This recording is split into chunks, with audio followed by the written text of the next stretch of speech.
Welcome to motivation centre. আমি শুভাশিস মজুমদার। ভিডিওটি শেষ অবধি দেখার অনুরোধ রইল। একটু ধৈর্য ধরে শুনবেন, আশা রাখছি ভিডিওটি ভালো লাগবে।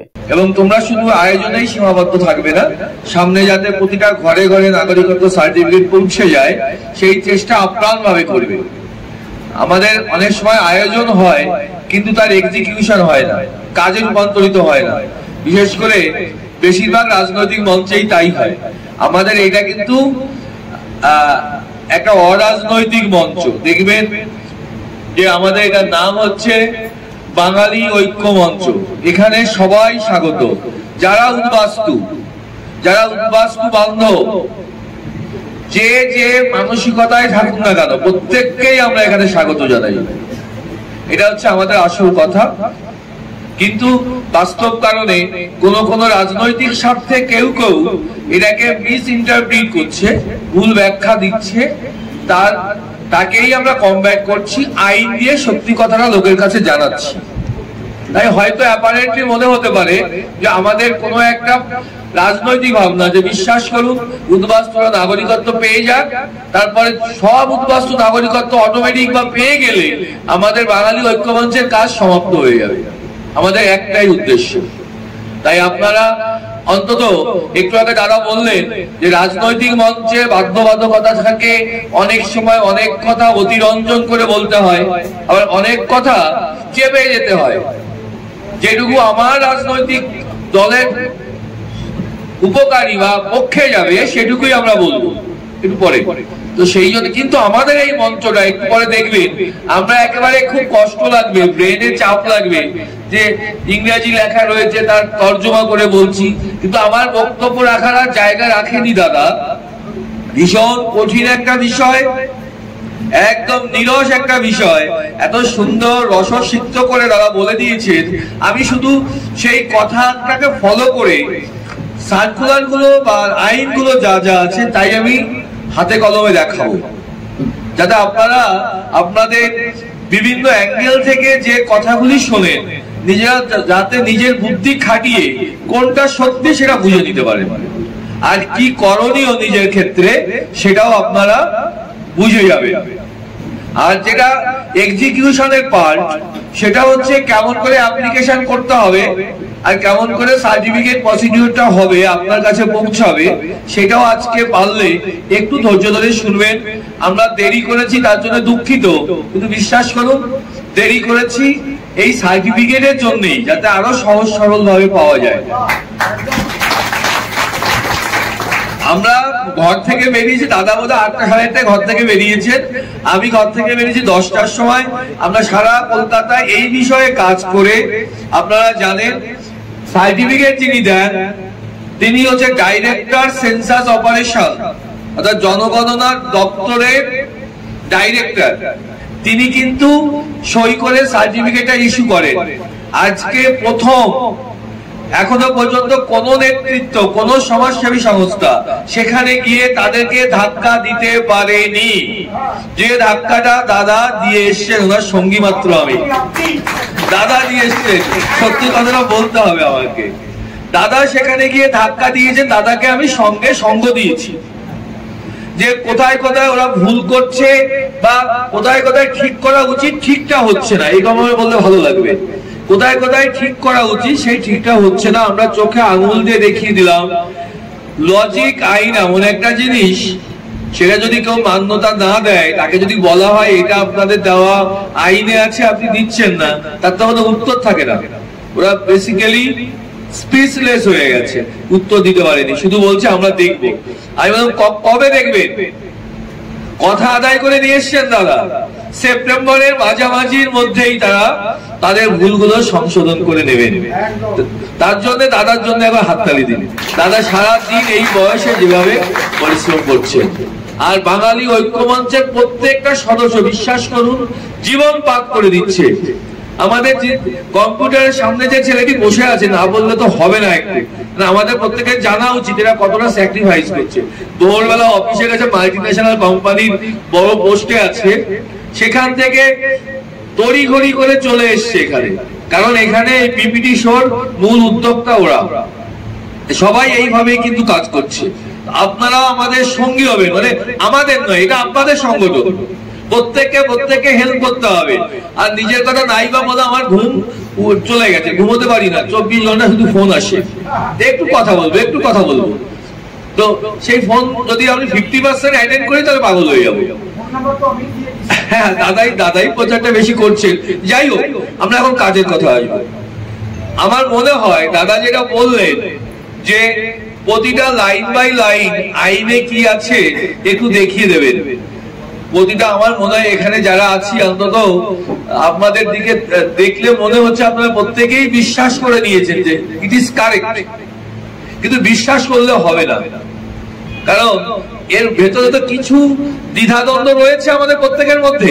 সেই জন্য যদি নিজের চোখে দেখতে পারি আইনে কি লেখা আছে, উনি ওনার মতো করে বলেননি তো, বা কেউ তার মতো করে বলছে না তো, তাহলে বোধহয় পরিষ্কার হবে। আমি আজ আমার কাজ খুব সহজ হয়ে গেছে, কারণ হচ্ছে দাদা বললেন কোন আইন বলে, কোন নির্দেশ বলে। আজকে যদি বাংলাদেশ থেকে একজন মুসলিম ভাই আসে, সে কি সিএর আন্ডারে পড়বে? কেন পড়বে না? বলা হয়েছে যে মুসলিম যদি কেউ বাংলাদেশ থেকে আসে তাহলে সে অবৈধ অনুপ্রবেশকারী। অবৈধ অনুপ্রবেশকারীর জন্য কোন নাগরিক অ্যাপ্লিকেশনও করা সম্ভব নয়। আপনি পারবেন, কেন পারবেন? কারণ আপনি অবৈধ অনুপ্রবেশকারী নন। কেন নন তারা বলেছেন, সেই সার্কুলারটা শুধু দেখাবো, আশা করি তোমরা বুঝতে পেরেছো কোন সার্কুলার কথা বলেছি। 15 সালের সার্কুলারটা একটু বের করো, দেখাতে না পারলে তো আমরা বিশ্বাস করবো না, দেখাতে হবেই। এই দেখেন, বই করো, ভারত সরকারের স্বরাষ্ট্র দপ্তর। আসলে আপনারা জানলে খুশি হবেন, নাগরিকত্ব বিষয়টা কোনো রাজ্যের বিষয় নয়, নাগরিকত্ব বিষয়টা কেন্দ্রীয় সরকারের। কেন্দ্রীয় সরকারের কোন দপ্তর এর আগে দেখে, কার আওতাধীন? স্বরাষ্ট্র দপ্তরের আওতাধীন।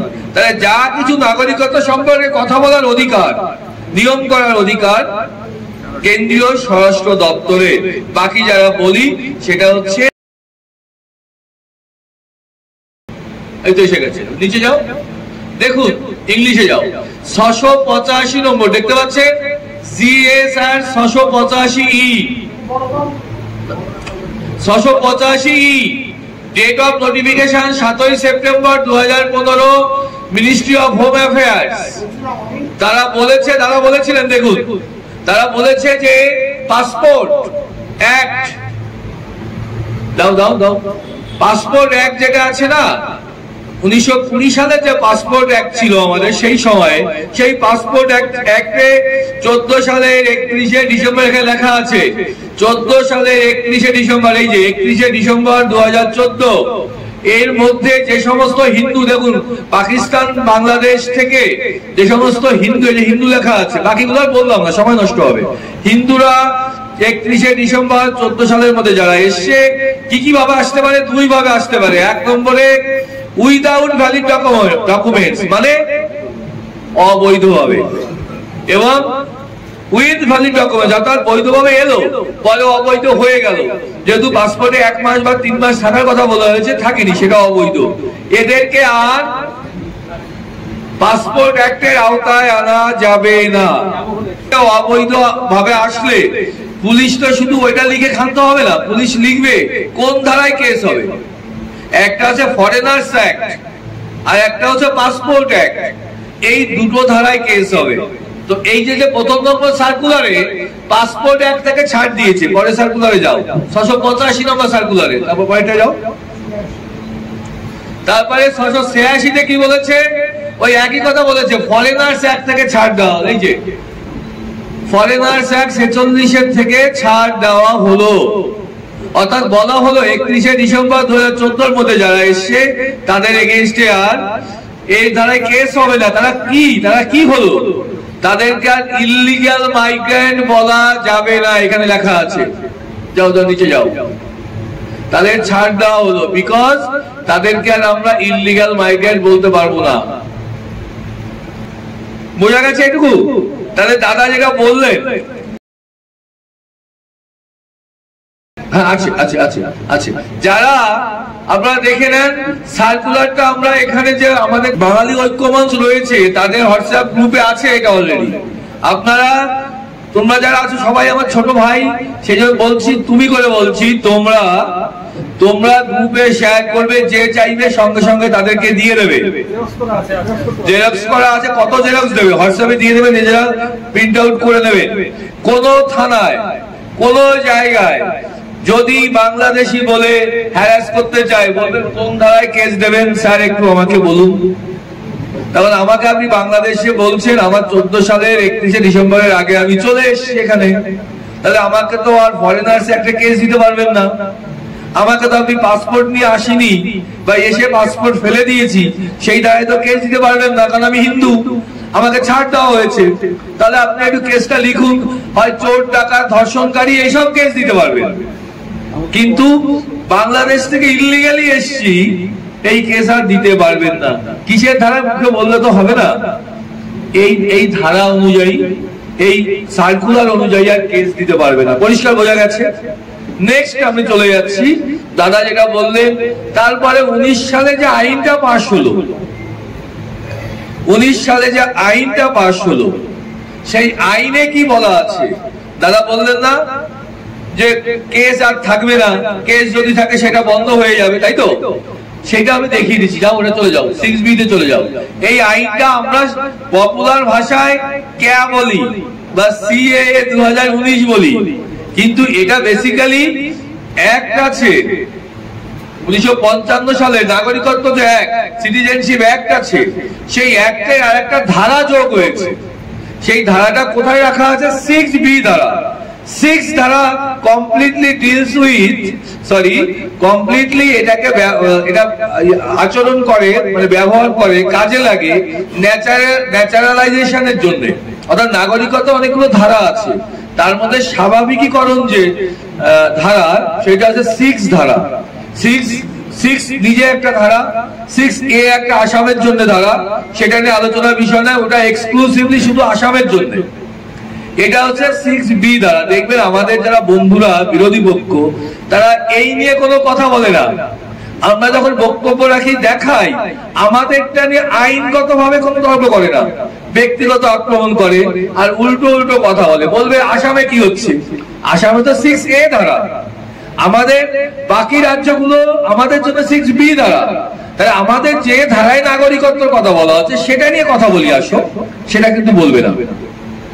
তো 6B ধারায় কি আছে দেখুন, ওই আগে বলেছিল কাদের ছাড় দেওয়া হয়েছে, দাদা বললেন বলার জন্যই দেখেন, যাদের ছাড় দেওয়া হয়েছে ওই যে পাসপোর্ট অ্যাক্ট 1920, আর একটা রয়েছে ফরেনার্স অ্যাক্ট 1946, একটু আগে দেখালাম। যাদের ছাড় দেওয়া হয়েছে, কাদের ছাড় দেওয়া হয়েছে? বাংলাদেশ থেকে আগত হিন্দুদের জন্য, তারাই একমাত্র নাগরিকত্বের জন্য আবেদন করতে পারবে। তাহলে কি দাঁড়ালো? এটা দাঁড়ালো যে অন্য কেউ মুসলিম সম্প্রদায়ের লোক আসলে কিন্তু এই 6B ধারায়, আমি 6B নিয়ে কথা বলছি, 6B ধারায় কেউ আবেদন করতে পারবে না। পৃথিবীর এই একটাই আইন পাশ হয়েছে পৃথিবীতে নাগরিকত্ব নিয়ে, যেখানে অবৈধভাবে প্রবেশ করলেও তাকে নাগরিকত্ব দেওয়া হচ্ছে, কথা বলা হয়েছে। পৃথিবীর একটাই আইন যে আইনে বলা হয়েছে আপনি কবে থেকে নাগরিকত্ব চান বলুন। যত সার্টিফিকেট এই জীবনে আমরা অর্জন করেছি, ভোটার কার্ড, আধার কার্ড, রেশন কার্ড, মাধ্যমিক, উচ্চ মাধ্যমিক, পাসপোর্ট, কবে থেকে দিয়েছে আমাদের?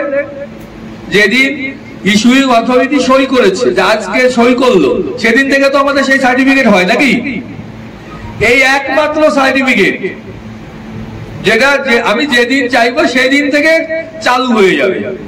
ধরুন মিস্টার এক্স বাংলাদেশ থেকে বা পাকিস্তান থেকে 75 সালে এসছে, এখন উনি আবেদন করেছে, নাগরিকত্ব কবে থেকে হওয়া উচিত? আজকে থেকে হওয়া উচিত তো, যেদিন দেবে। এটা একমাত্র সার্টিফিকেট সারা পৃথিবীতে, আপনি যেদিন থেকে চাইবেন সেদিন থেকে কার্যকরী হবে।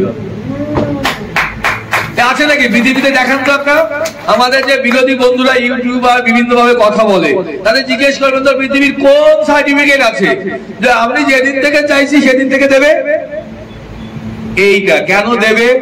একটু দিমাগ লাগাতে হবে, ব্রেন খাটাতে হবে।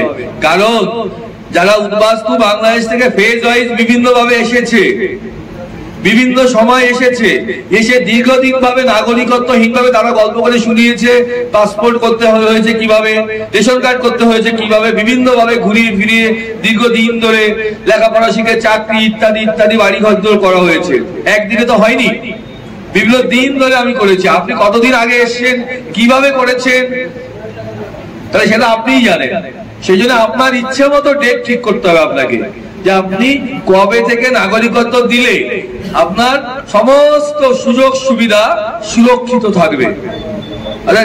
আজকে দিচ্ছে নাগরিকত্ব ঠিকই, কিন্তু নাগরিকত্ব চালু হচ্ছে যেদিন আপনি বাংলাদেশ থেকে ওই ইসামতি নদী পেরিয়ে এখানে এসেছিলেন, সেই দিন থেকে আপনার নাগরিকত্ব। তাহলে আপনি যদি এখন ডেপুটি ম্যাজিস্ট্রেট ডব্লিউবিসিএস পেয়েছেন, আজকে ডব্লিউবিসিএস পেয়েছেন, বা আজ থেকে 10 বছর আগে ডব্লিউবিসিএস অফিসার হয়েছে, কিন্তু আপনি এসেছেন তো আরো 20 বছর আগে, লেখাপড়া করেছেন, সেই দিন থেকে নাগরিকত্ব। তাহলে অফিসার আপনি হয়েছেন, লেখাপড়া করেছেন, ভারতীয় নাগরিক হিসাবেই। পরিষ্কার বোঝা গেছে ইমপ্লিকেশনটা? আমাদের সুবিধার জন্য আমরা বিভিন্ন ভাবে অনেক আগে এসে বাই বার্থ ইন্ডিয়ান দেখানোর জন্য যা যা কাগজপত্র তৈরি করেছি, সেই তাহলে নাগরিক এখনো আছি। এবং সার্টিফিকেট পাওয়ার পরে আজ থেকে 10 বছর আগে সেই ডেটে আমি নাগরিক ছিলাম।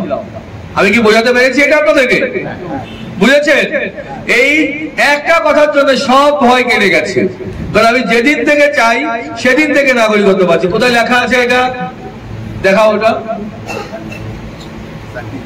এই দেখেন এটা লিখেছে, স্যার দেখাতে বললেন দাদা, এই দেখেন shall not be treated as illegal migrant, এই যে লেখা আছে, আপনি দেখাতে বললেন না?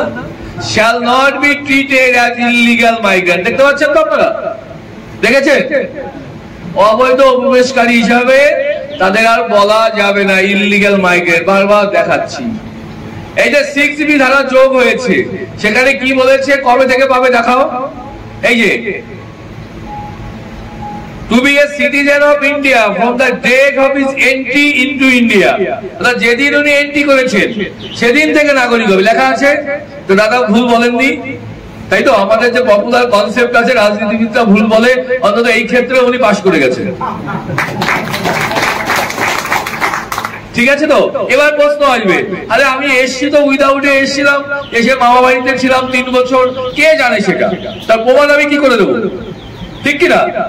বলেছে প্রমাণ দিতে হবে না, আপনাদের কোনো প্রমাণ দিতে হবে না, শুধু আপনি বললেই এটা আমরা মেনে নেব, অ্যাপ্লিকেশনে লিখলেই আমরা এটা মেনে নেব।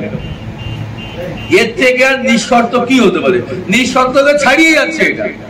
বলে না আমাদের বন্ধুরা নিঃশর্ত নাগরিকত্ব চাই, তো এর থেকে নিঃশর্ত নাগরিকত্ব পৃথিবীতে কিছু আছে বলুন দেখি? অন্তত আমার যেটুকু সামান্য জ্ঞান, আমি কিন্তু এত ফ্লেক্সিবল আইন কিন্তু দেখিনি। বেশ, তারপরে চলে যাও।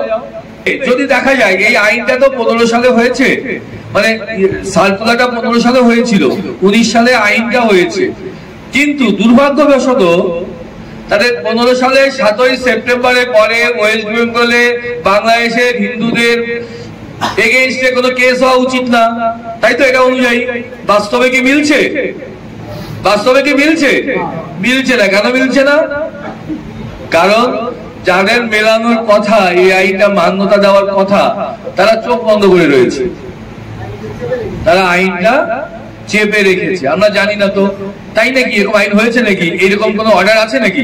আমরা যখন দেখাই তখন চোখ উল্টে দেয়, কিন্তু যতক্ষণ আমরা দেখাচ্ছি না ততক্ষণ কিন্তু ওরা কিন্তু এই আইনটা নেই ভেবে যত ধরনের আমাদের বিরুদ্ধে ব্যবস্থা নেয়।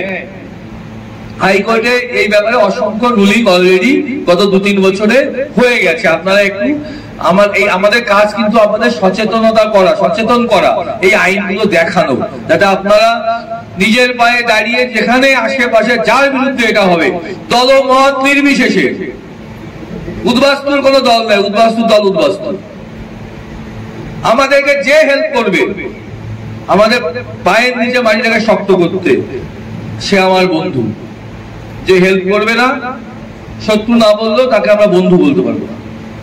নেক্সট দেখুন, আরেকটা কথা বলা আছে যে তাহলে আমার বন্ধুরা বলে যে তাহলে আমি যে বাংলাদেশি বলে একটা অ্যাপ্লিকেশন করলাম, ভারতীয় নাগরিকত্ব চাই, তাহলে আমার কি হবে? আমার ভোটার কার্ডের কি হবে, পাসপোর্টের কি হবে, চাকরির কি হবে, জমি জমার কি হবে, বলে যেগুলো বললাম আরো ইত্যাদি ইত্যাদি, এগুলোকে বলা হয় নাগরিক হিসাবে রাইটস, অধিকার এবং সুযোগ। দাদা কিন্তু এই দুটো শব্দ ব্যবহার করেছিলেন। তাহলে সেই রাইটস আর প্রিভিলেজ এইটাকে লেখা আছে, shall not be deprived of his rights আর প্রিভিলেজেস। একটা হাততালি দিন। দাদা আবার পাশ করে গেছে, বলেছিলেন সেটা কিন্তু পাশ করে গেছে, যে তার অধিকার এবং সুযোগ, এই চাকরি বাকরি থেকে শুরু করে জমি জায়গা সব অধিকার এবং সুযোগের মধ্যেই পড়ে। কেমন? এখান থেকে তাকে বঞ্চিত করা যাবে না। সে যদি ডিক্লেয়ার করে আমি বাংলাদেশের উদ্বাস্তু, আমি নাগরিকত্ব চাই, অ্যাপ্লিকেশন করলে তাকে এই পর্যন্ত যা অধিকার তিনি পেয়েছেন সেখান থেকে তাকে বঞ্চিত করা যাবে না। বলেন ভয় কি কাটছে অল্প অল্প করে? কেটে যাচ্ছে? এটা আমার মুখের দিকে তাকিয়ে বা বিশ্ববিখ্যাত কবিয়ালের কথাই শুনে মোহিত হয়ে নয়, আমি নিজের চোখে দেখে নিন। যে বন্ধুরা বিরোধী আলোচনা করে তাদেরকে আমরা ইন হাউসে ডাকি, অনেকেই গোপনে আত্মগোপন করে আসে এখানে, দেখার পরে লাস্টে জড়িয়ে ধরে যে একটি সৎ মানুষ, সৎ সাহস আছে, যে মাস্টারমশাই আমার ধারণাটা ভুল ছিল, বিভিন্ন নেতারা বা বিভিন্ন ইউটিউবে দেখে দেখে আমি ভুল বুঝিয়েছি, আমি নিজেও আমি বিরোধী দল করতে পারি, কিন্তু আমিও কিন্তু উদ্বাস্তু পরিবারের সন্তান, অতএব আমার এই ভুল বোঝানোটা আমার বিবেককে দংশন করছে। এরকম কিন্তু আমার কাছে অসংখ্য কেস রয়েছে, এরকম অসংখ্য কেস আমার কাছে রয়েছে, যারা নীতিগতভাবে বিরোধিতা করে অথচ ব্যক্তিগতভাবে এটাকে সাপোর্ট করে আমাদের মিটিং এর মধ্যে এসে। হ্যাঁ, আমি এক্ষুনি শেষ করে দিচ্ছি। তাহলে এই অ্যাপ্লিকেশন করার জন্য কেস হবে না, এবং তার প্রিভিলেজ এবং রাইটস কিছুই কিন্তু তার থেকে কেড়ে নেওয়া যাবে না, ডিপ্রাইভ করা যাবে না। আর একটা কি আছে অনির্বাণ, বলে দাও। আর একটা খুব সুন্দর কথা বলেছে, এই ধরুন স্যার আমার অ্যাপ্লিকেশন যদি রিজেক্ট হয়ে যায়, আমি জানি দাদা, আমি কেন দাদার কথা বারবার তুলে ধরছি, লোকটা অর্ধমিত হয়ে যাচ্ছে খাটতে খাটতে আর টেনশন করতে করতে, রাতে ঘুমোয় না, সারাদিন পাগলের মতো ব্যস্ত। আজকে আবার জিজ্ঞেস করেছে ওই অফিসারকে, পেয়েছি যখন দেখি আমি আমার একটু ঝালিয়ে নিই। আচ্ছা বলছে, আচ্ছা আপনাদের সার্টিফিকেট যদি রিজেক্ট হয়ে যায় তাহলে কি হবে? যে লোক অ্যাপ্লিকেশন করেছে, তাই তো? তারা জানে কিন্তু তাও ওকে খোঁচা মেরেছে। তোরা বলছে কই রিজেক্ট হওয়ার তো কোনো অপশন নেই, রিজেক্ট মানে তো ক্যান্সেল করে দাও, যে আপনি এটার জন্য যোগ্য নয়, তাই তো? এটা আইনি ব্যাখ্যা আছে। বলছে না না, আমাদের রুলস, এটা তো আইন, রুলস আমার অনেক বড় 52 পাতার রুলস, সেটা এখানে দেখাতে পারি, দরকার নেই। বলছে আমাদের রুলসে তো লেখা আছে কোন অ্যাপ্লিকেশন সিটিজেনশিপের জন্য রিজেক্ট করার, ক্যান্সেল করার কোনো অপশনই নেই, হয়তো কোনো প্রভিশনই নেই। তাহলে কি আছে? আপনি অ্যাপ্লিকেশন করলেন, আপনার নিজের অ্যাপ্লিকেশন করতে ভুল হলো, হতে পারে তো ভুল, তাহলে কি হবে? ওরা 3 বার আপনাকে ডাকবে, 3 বার যেখানে হিয়ারিং হয় সেখানে ডাকবে, ডাকার পরে ওটা অটোমেটিক অ্যাপ্লিকেশনটা কি হয়ে যাবে? ক্লোজড হয়ে যাবে, বন্ধ হয়ে যাবে। এটা আইনি ভাষা, এটা ক্লোজ হয়ে যাওয়া মানে আপনার কোনো অপরাধ, দায়, ক্যান্সেল এসব কিছু না, অটোমেটিক ক্লোজ হয়ে যাবে, আপনি আবার অ্যাপ্লিকেশন করতে পারবেন ওই ভুলটা শুধরে। আমি ওদেরকে বললাম, দাদার আমি দুজনেই বললাম যে এই যে অ্যাপ্লিকেশনে যে প্রসিডিওরের মধ্যে সত্যি একটু জটিলতা আছে, এই জটিলতা সত্যি এড়ানো যায় না।